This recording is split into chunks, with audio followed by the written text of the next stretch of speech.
Good evening and welcome to our daily devotional reading. I hope you're having a good day. In the Netherlands, all is absurd.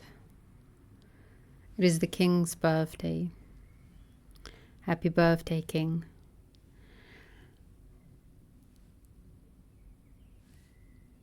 Today the absurdity is getting to me. I'm usually quite good at embracing the absurdity of life. But when it comes with a lot of noise, the Schopenhauer in me awakens. And so does, except for the woman hatred, everything else that comes with that.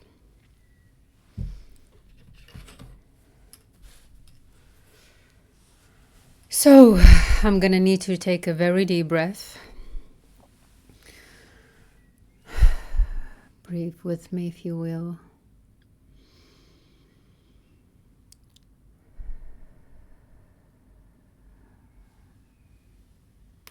Oh, did you hear that? My neck cracked. What if it was audible? Oh, what on earth did I do? I woke up again at around 1 o'clock. Not even a dream, just with sensation.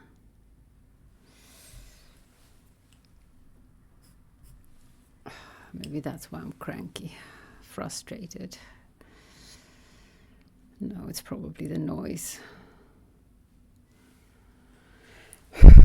Let's try that again without breaking my neck. Maybe I should. Yeah.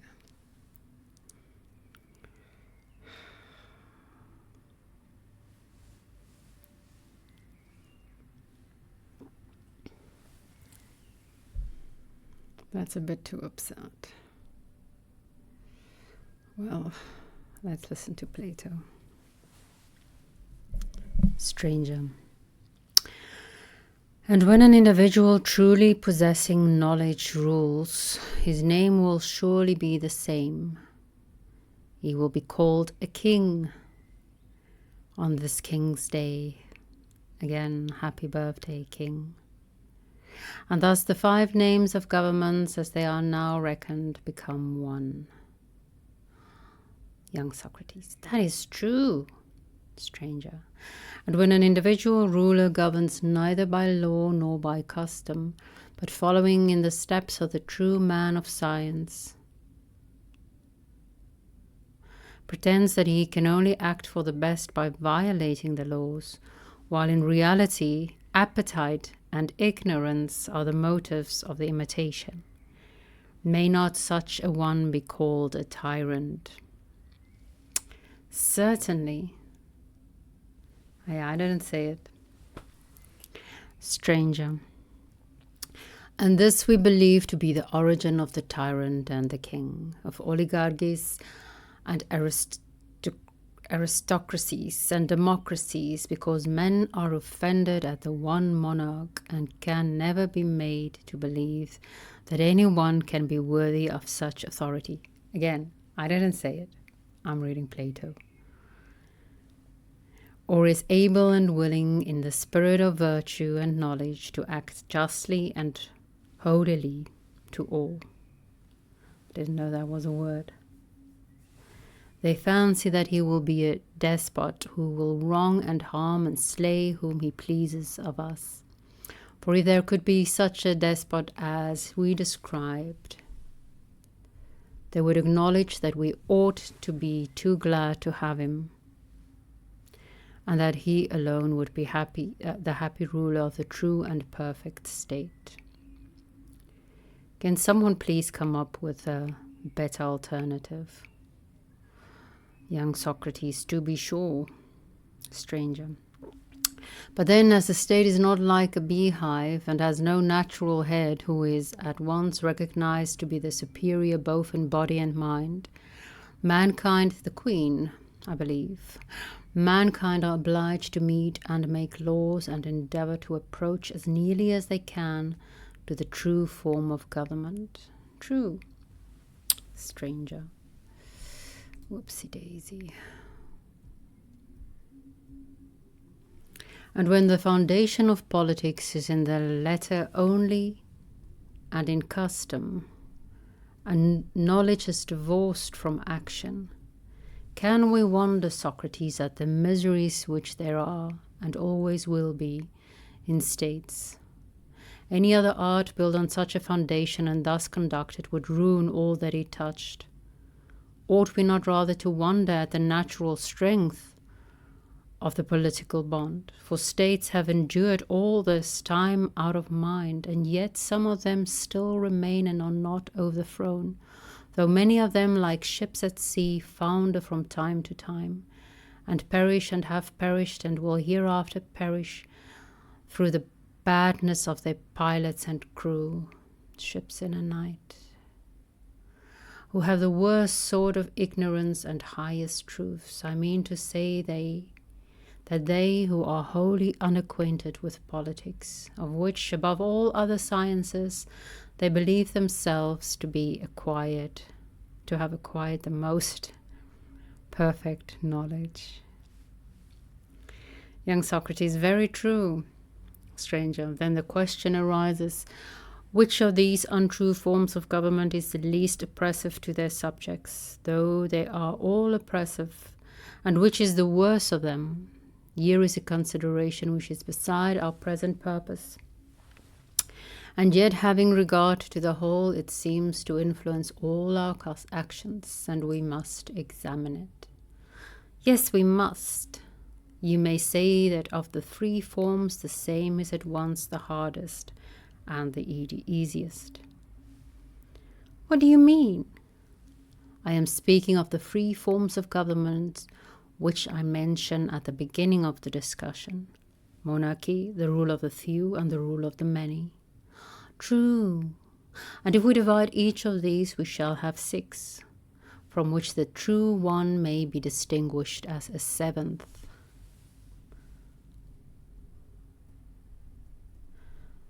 How would you make the division? Monarchy divides into royalty and tyranny, the rule of the few into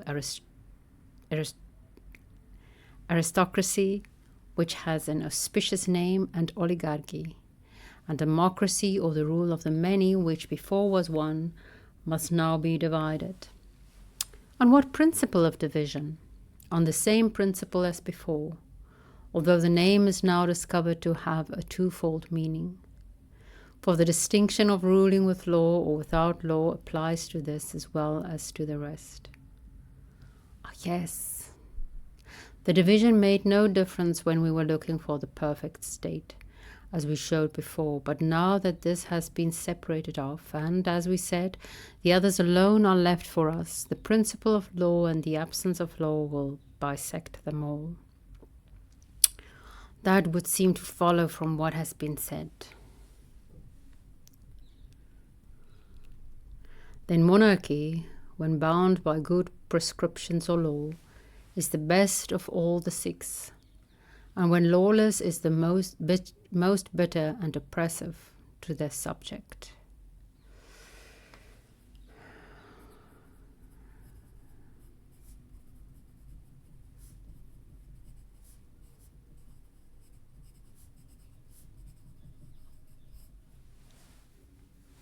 True. The government of the few, which is intermediate between that of the one and the many, is also intermediate in good and evil. But the government of the many is in every respect weak and unable to do either any great good or any great evil.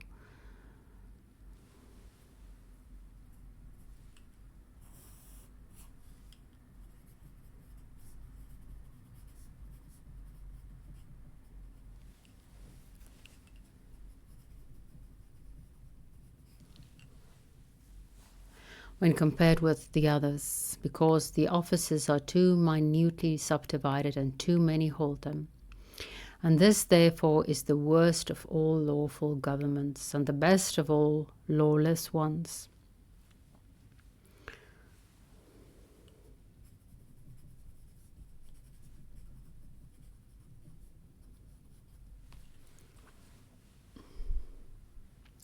If they are all without the restraint of law, democracy is the form in which to live is best. If they are well ordered, then this is the last which you should choose. As royalty, the first form is the best, with the exception of the seventh, for that excels them all, and is among states what God is among men. You are quite right, and we should choose that above all.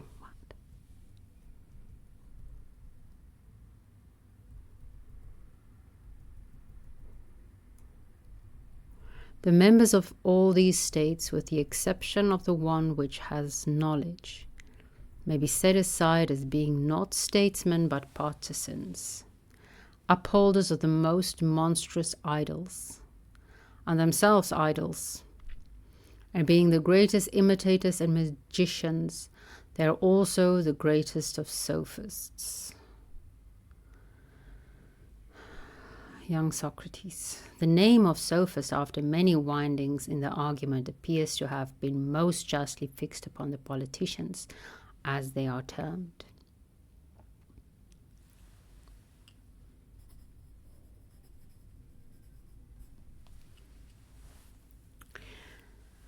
Stranger. And so our satiric drama has been played out, and the troupe of centaurs and satyrs, however unwilling to leave the stage, have at last been separated from the political science.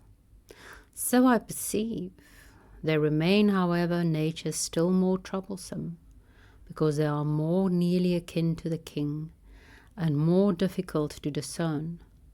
The examination of them may be compared to the process of refining gold. Young Socrates, what is your meaning? The workmen begin by sifting away the earth and stones and the like. There remain in a confused mass the valuable elements akin to gold, which can only be separated by fire, copper, silver, and other precious metals. These are at last refined away by the use of tests, until the gold is left quite pure. Young Socrates.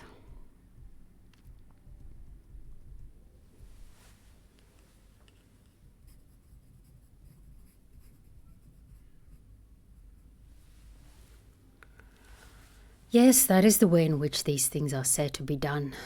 Stranger. In like manner, all alien and uncongenial matter has been separated from political science, and what is precious and of a kindred nature has been left. There remains the nobler arts of the general and the judge, and the higher sort of oratory, which is an ally of the royal art, and persuades men to do justice and assist in guiding the helm of states. How can we best clear away all these, leaving him whom we seek alone and unalloyed? I don't know if that's how you pronounce it. Unmixed. Young Socrates. That is obviously what has in some way to be attempted. How do you find pure gold? Is there such a thing as pure gold? Stranger, if the attempt is all that is wanting, we shall certainly be brought to light. He shall certainly be brought to light, and I think that the illustration of music may assist in exhibiting him. Please to answer me a question. Young Socrates. What question? Stranger. There is such a thing as learning music or handicraft, arts in general. There is? And is there any higher art or science having power to decide which of these arts are and are not to be learnt? What do you say? I should answer that there is.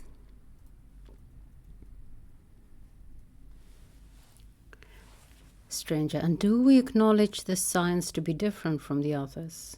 Yes. And all the other sciences to be superior to this, or no single science to any other?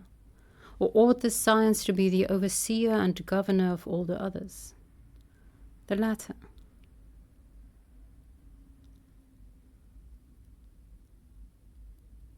So the science of deciding which arts are to be learned and which are not to be learned, has to oversee all the others.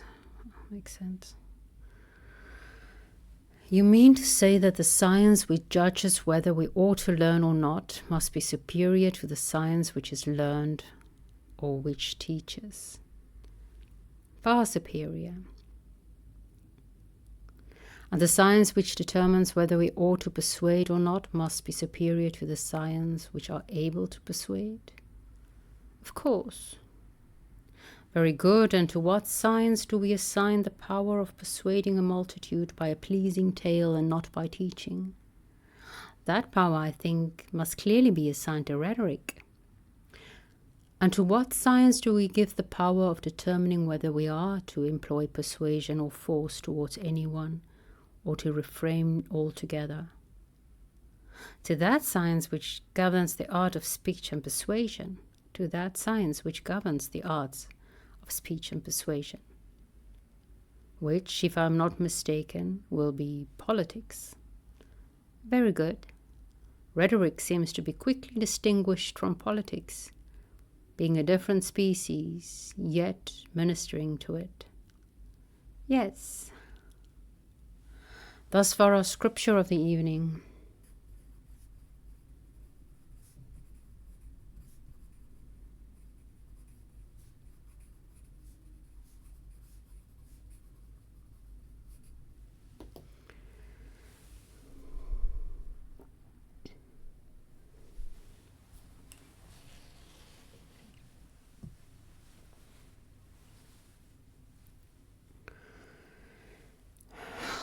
One ring to rule them all. Bad. Aragon. Good. The worst and the best. The monarch. At least in fantasy novels. I do believe the worst is also true in real life.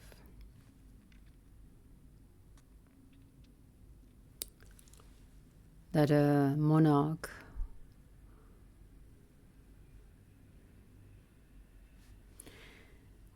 who does not follow the law or has any feel for law is the worst kind of government one could have.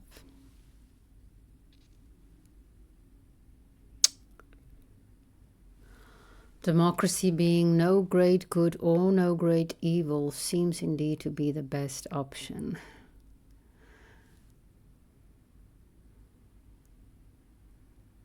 At least the safest.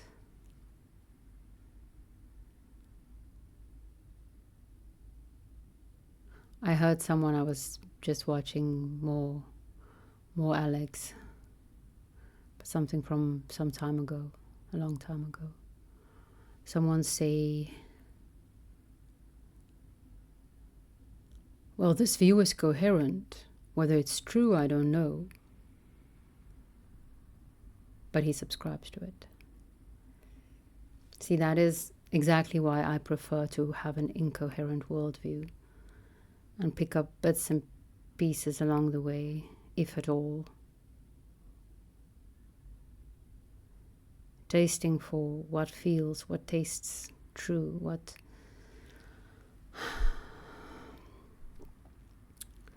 sits well on my tongue.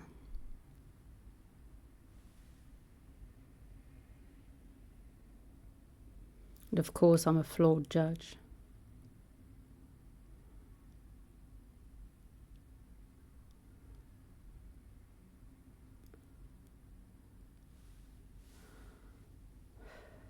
But I'm the best I've got. After, of course, all the extraordinary people out there from whom I'm learning and with whom I'm learning.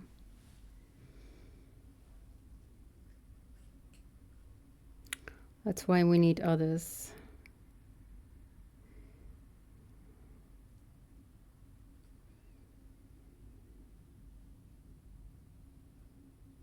To avoid the evil, the greatest evil. Because if we're going to be flawed, which we are, because we're still monkeys. No, there's nothing. No, I'm discrediting monkeys now. My apologies to the monkeys. I'm only human after all.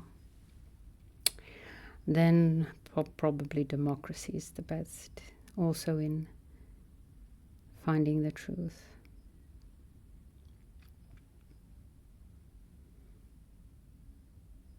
Because that's the best of all the lawless ones, and we are, whether we want to admit it or not,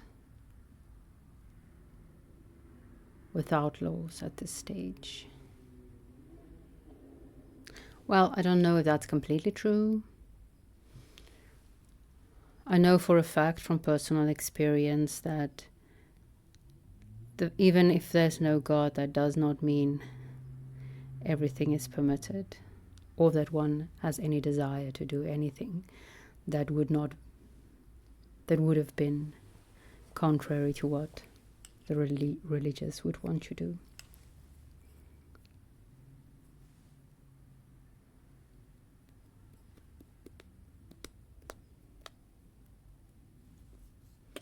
I wrote down the test by fire.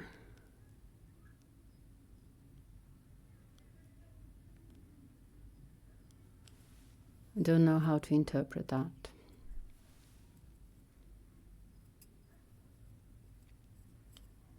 Test of character. How does one test character?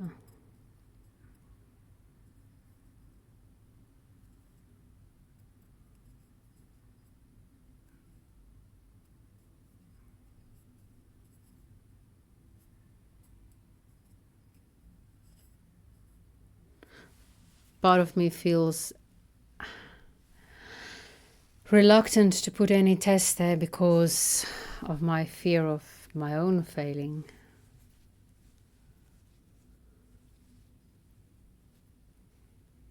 But maybe it shouldn't be so much a test of character as a building of character that we're concerned with. I was listening also today, trying to drown out the noise. Most people seem to be passed out by now because it's quieting down. I live next to the Amstel, so people are all, it's like a big day for being on a boat on the Amstel and playing music insanely loud. And I love music, but every boat plays something different. So it's a cacophony. I don't know how to say that in English, but I'm sure you get the word.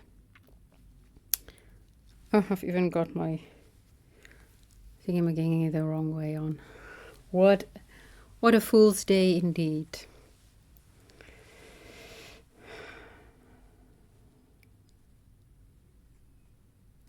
And what is the science that decides what is to be learned? Methinks I'm smelling philosophy.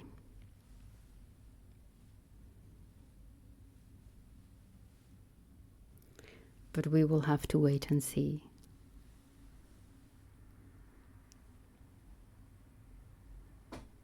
Oh yes, I was talking about what I saw about the AI and how they try to cheat on tests. And I'm like, oh, maybe that's not the best way to treat them. Like, instead of testing their character, maybe we should help them build character. But we've forgotten how to build character ourselves. So how on earth are we gonna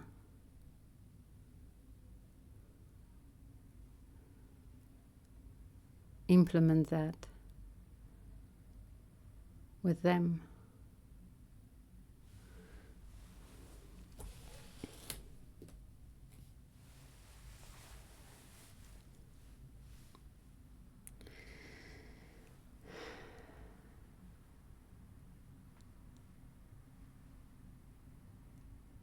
Your thoughts are greatly appreciated.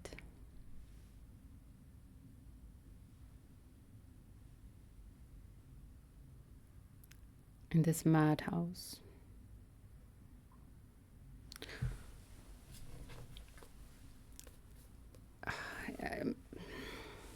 From the gay side, no, from the birth of tragedy, there's hints of his ending. And I know I'm reading it with the ending in mind. But he had a very strong sense of fate over him as well.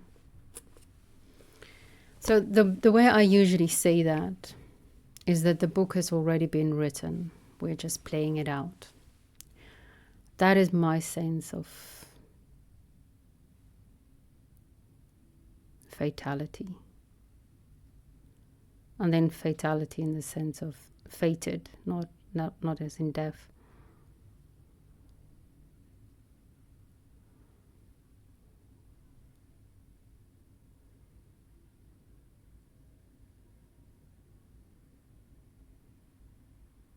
But I'm starting to see the one.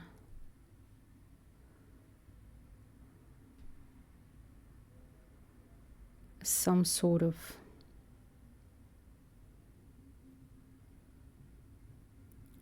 foundational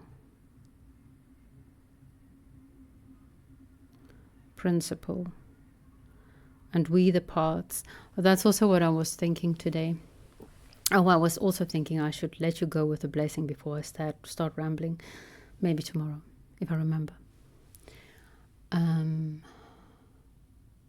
Something, but I'll have to listen to that again. It was really difficult. Something Folly and his friend, whose name I do not know, also Cambridge. Or not friend, but person. I don't know what their friendliness situation is. Oh yes, they talked about the different levels and how there's I should get my words straight, but things are, let's say, determined at certain levels. And things are random, though that indeed, as Alex pointed out multiple times, does not mean free will at all. But that randomness does allow for different particles, different parts affecting each other. Not necessarily themselves, but each other. And so I was thinking, because obviously that's like a subatomic level and things like that. But, okay, so on this level, this meat, me, this rather juicy, I must say, meat level of me is determined. This level of reality is determined. But then we are part of some sort of whole. We are parts of some sort of whole. And maybe on that level, it's again random. And then as parts, we have no influence on ourselves. But because of the randomness, we can blop into other parts that change the course of our destiny, our fate.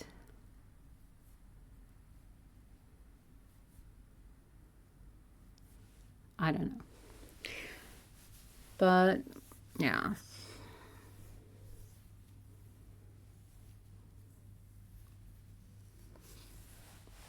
I'm sure there's better ways to think of this. But that is a bit woohoo, and I like woohoo. And I will let you be. I hope you have a good night's rest or a lovely day. And may the spirit of Sophia be with you.